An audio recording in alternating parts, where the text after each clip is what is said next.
Hi, welcome to the Shepherd's Rest Dog Talk. This is episode 171B. I'm Cam, this is Julie. All right, so it's been a couple of weeks since we did anything in Acts. There were lessons, but we had Hanukkah and... Life. And life, yes, life last week, Hanukkah the week before. But I will say this, we didn't miss anything scripturally. The last 2 weeks have been extra biblical studies. Right. So that she's been preparing as foundation to better understand the rest of the book of Acts. Right. So now we're jumping right back into Acts, and it is Acts 11, 19 through 30. Okay. And we'll just start reading. It says in 19, okay, hang on. Before we read, recap. So we just experienced Peter's vision the last time we spoke. Peter's vision, and then he went to Cornelius, and now he's in front of the leadership in Jerusalem, and he is explaining to them what happened in Cornelius's house. You know, if you remember, they weren't very happy with the fact that he entered into a Gentile's home and ate with them. Right. So because that was something that did not happen in the days of the disciples. All right, so we're picking up in 11:19. It says, "Then indeed they who were scattered because of the pressure that arose over Stephen passed through to Phoenicia and Cyprus and Antioch, speaking the word to no one except the Yehudim or the Jews only." So remember, we learned that there were Jews and there were Hellenists and there were Greeks. Right. All right. So the Jews were those that were of Hebrew upbringing, background, mindset. Right. The Hellenists were Jews who lived within the diaspora that spoke Greek and had more of the Greek mindset. Yeah. And a Greek was just a Gentile. All right. Someone who just wasn't in it at all. Right. Clueless. Right. And all three of those are going to become important here in just a second. So first I want to say he mentions three cities. Okay. All three of these are very prominent, large cities with tremendous Jewish populations within them. Okay. Okay. So I thought it was kind of interesting that they have three cities that they fled to. Yeah. You know, like this was now the Messianic city of refuge. Yeah, I was going to say, and weren't there 3 cities of refuge? Yeah.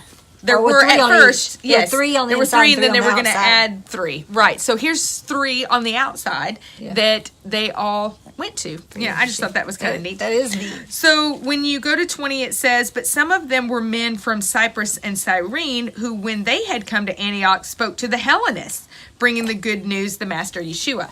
So now we have a group speaking to the Hellenists, but there are also a lot of God-fearers present who are also now turning to Messiah. So the only logical thing they thought to do was, well, now that you believe in Messiah, you must convert to Judaism. Now, until I studied this, I thought to myself, well, that's just wrong. You know, they shouldn't have thought that, because we've kind of demonized that thought process. But now I'm seeing, well, of course that makes sense, because there were 2 religions back then. There were the Gentile religion, which was polytheism. You have to worship Caesar. You name it. Your paganism. God can join that. So it's paganism and Judaism. Those seem to be the 2 predominant religions. And Judaism was exempt from having to worship Caesar or any of the other gods. So of course, if they're coming into... Because they didn't have to. Because they're monotheism. That's why. Oh, well, yeah. I'm sorry. I thought, That's all right. Well, some people may not know. Yes, they were exempt from having, because they were a monotheistic and they had rights. Right. As Roman citizens, they weren't Roman citizens. As citizens in the Roman Empire, they had the right to not. They were the only group that didn't have to worship. And it was their land that was conquered, right? Did it have anything to do with it? The fact that they were, I guess, when they would conquer, they didn't force everyone. They allowed some of the natives to keep their things as to not create a problem. Is that correct, or is that incorrect? I don't know. And I'm not sure at this point. All I know is at this point, the reason they were able to worship freely was because of Herod Agrippa, which was King Herod's grandson. Right. So we'll just kind of weave that in. That's something I studied the last couple of weeks. there was almost a Hanukkah-like That's right. abomination that causes desolation that happened within the temple around 39 CE. And it was stopped by Herod Agrippa, who is King Herod's grandson. Yeah. And the way he stopped him was he had found favor in the emperor's eyes, and the emperor said, whatever. He threw him a lavish party, like Esther did, and the emperor said, whatever it is that you want, ask of me, which he said, oh, no, I already have everything. So at another party, he said, okay, here's what I want. I want you to stop persecuting. Yes, I want you to stop persecuting my people. And he gave it to him, and then he was killed like a year later. Yeah.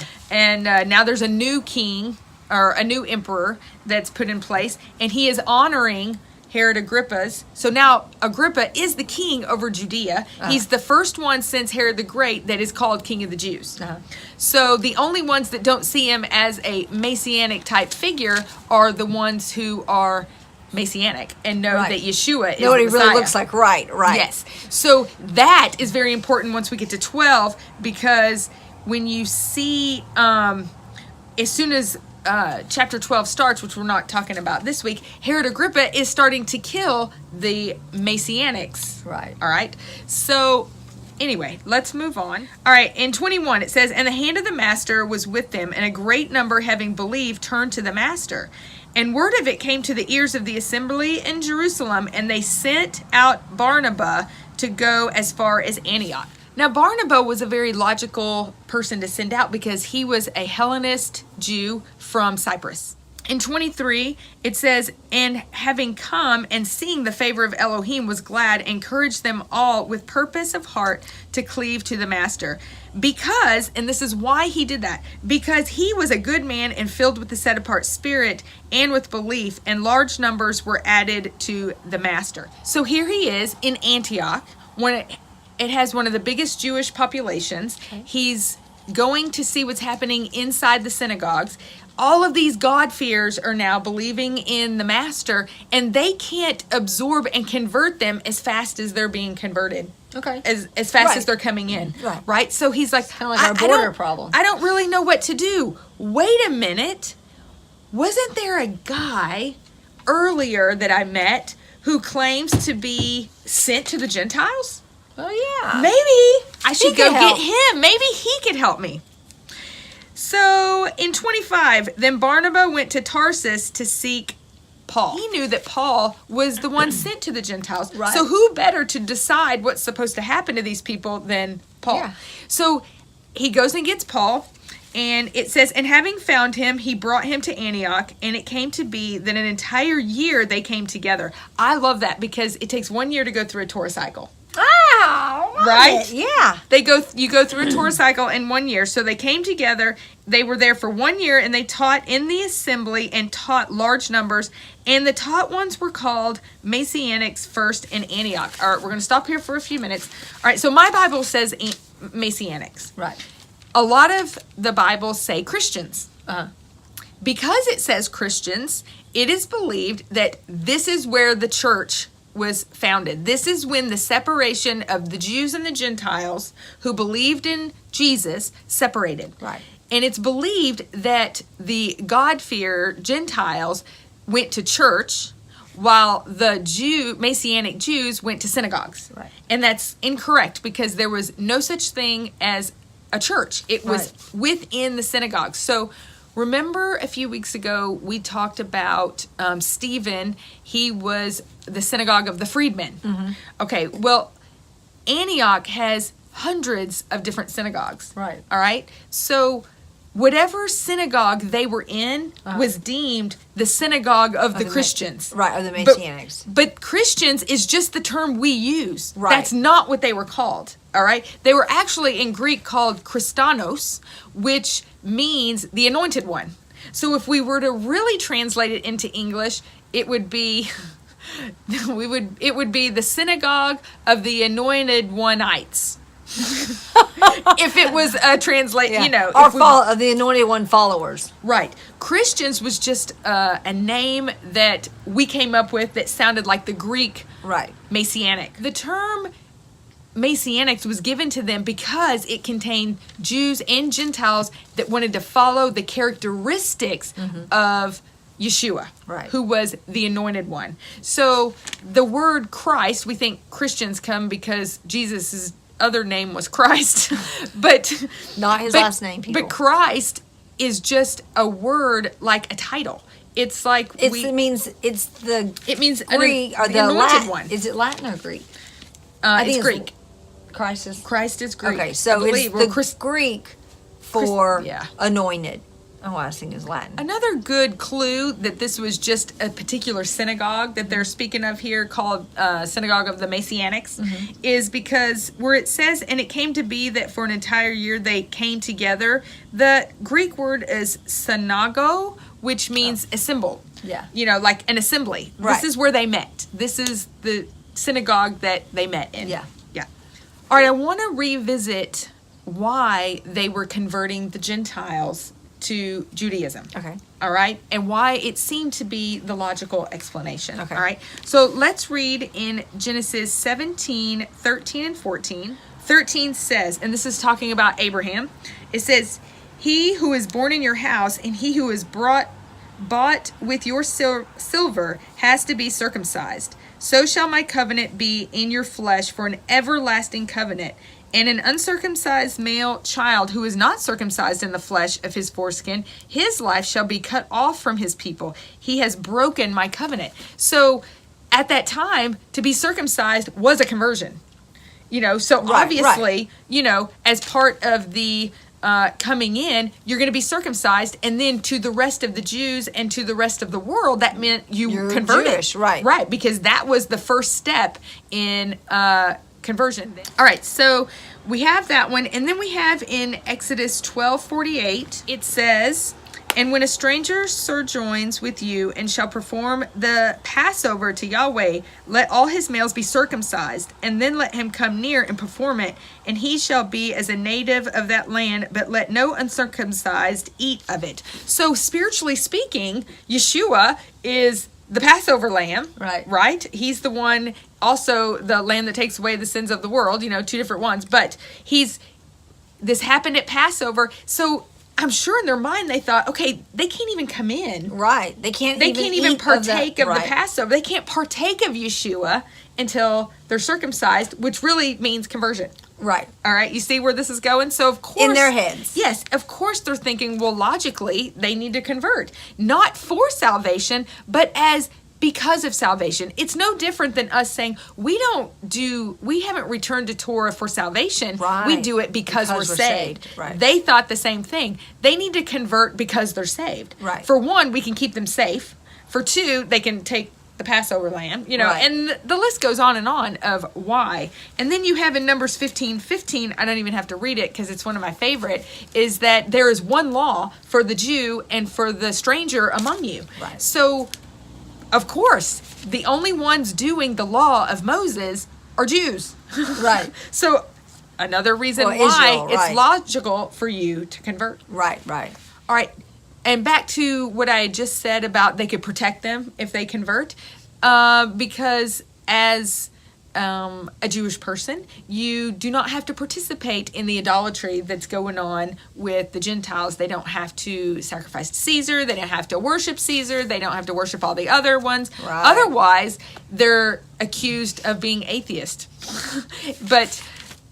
Which is so bizarre.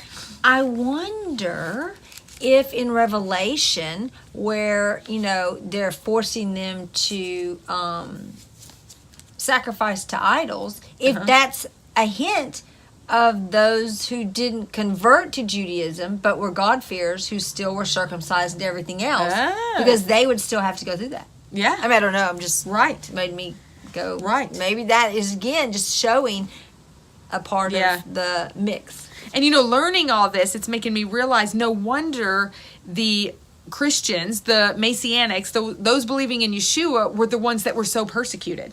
Because we're going to see later on as we go through, when Paul comes along, he's like, no, they don't have to convert.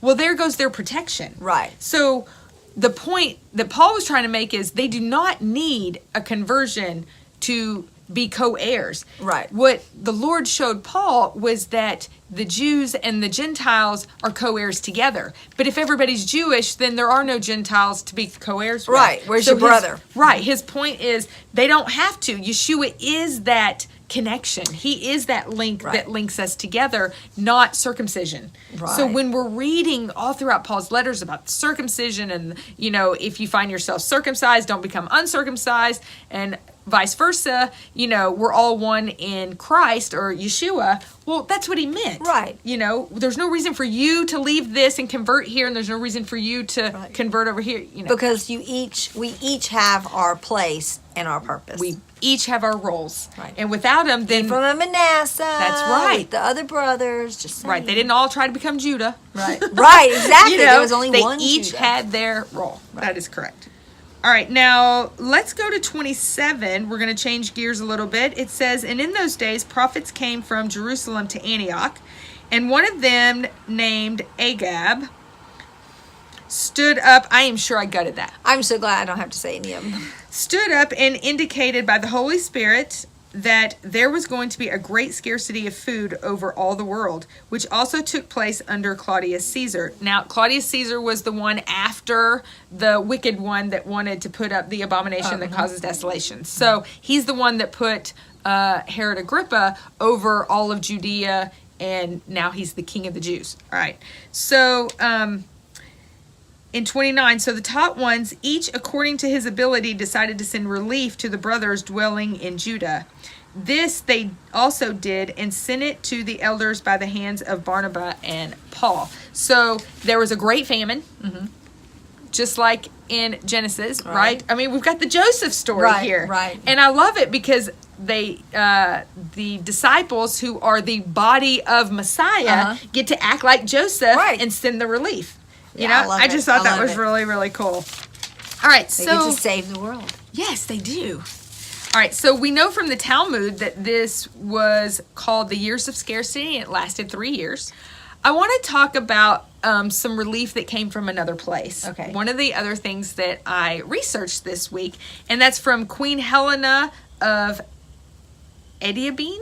I'm not even sure where that is. I knew it, and I didn't write it down. Well, I wrote down where it is, but I don't know exactly what region it is in the world. Help. So, she came and witnessed and sent word to her son Izates, and he was the king, and they spent all their wealth on relief for the Jews, which when you read in extra biblical sources like Josephus and some other places, you see of a lot of these different kings around the areas coming to believe in the God of the Jews.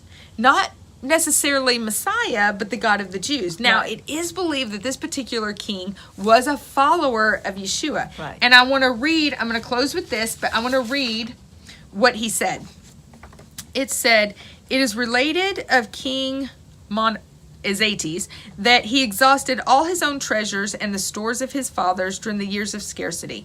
His brothers and his father's household brought a delegation before him and said to him, your father saved money and added to the treasures of his father, and you are wasting it. He replied, truth springs from the earth and charity looks down from heaven. That's Psalm 85:11. My father stored their wealth in a place which is vulnerable to tampering, but I have stored my wealth in a place invulnerable to tampering. As it says, charity and judgment are the foundation of his throne. That's Psalms 97:2. My father stored something which produces no fruit, but I have stored something which does produce fruit, as it is written, tell the charitable that it shall be well with them, for they shall eat the fruit of their deeds. That's Isaiah 3:10.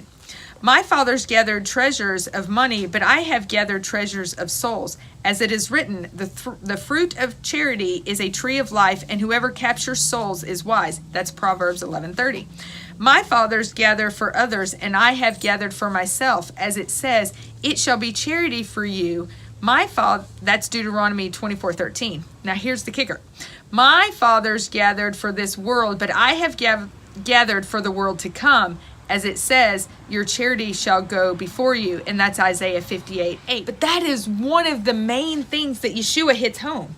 You know, don't worry about your treasure here. You know, store up your treasure in heaven. So while this came straight from the Talmud, it is believed that he was a follower of Yeshua.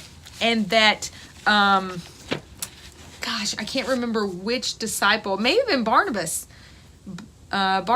who is believed to have converted him. Had gone to visit. It was lots of notes I went through the last couple of weeks. Anyway, so that's all I have for you today. And as we move through Acts, I'm loving studying it and going through it. But anyway, all right, well, we hope you have a fantastic day today, and we will see you next week. Shalom!